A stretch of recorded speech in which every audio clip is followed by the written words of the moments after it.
we will see what happens as the president just stepped in it again today. Is Russia still targeting the U.S., Mr. President? Press, let's go. Make your way out. No, you don't believe that to be the case? Let's go.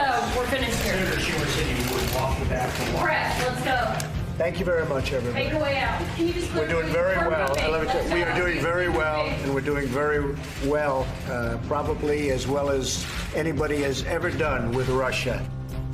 For those keeping track at home, that is the president directly contradicting his own director of national intelligence again. Listen to what DNI Dan Coats said only last Friday. These actions are persistent, they're pervasive, and they are meant to undermine America's democracy on a daily basis. The warning signs are there. The system is blinking, and it is why I believe we are at a critical point. So how in the world is Sarah Huckabee Sanders going to explain this away? Did Donald Trump need to say yes instead of no?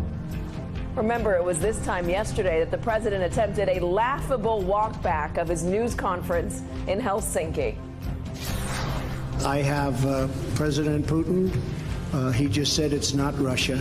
I will say this. I don't see any reason why it would be. It should have been obvious. I thought it would be obvious, but I would like to clarify just in case it wasn't. In a key sentence in my remarks, I said the word would instead of wouldn't. The sentence should have been, I don't see any reason why I wouldn't or why it wouldn't be Russia. As ludicrous as it was, some Republicans like Marco Rubio bought it. Will they still today? And what does it mean for the push on Capitol Hill to subpoena the translator who was in the room while Vladimir Putin and Donald Trump met one-on-one? Look, all of us want to know what took place in that meeting. All of us want to know what happened in North Korea. None of us have any idea what occurred. Was it just a press conference? Was there anything substantive that came out of it? Also, at the same time, don't want to be, we're looking into precedent. I'm not sure it's even appropriate. And we're checking that. If it is, certainly we'll pursue it.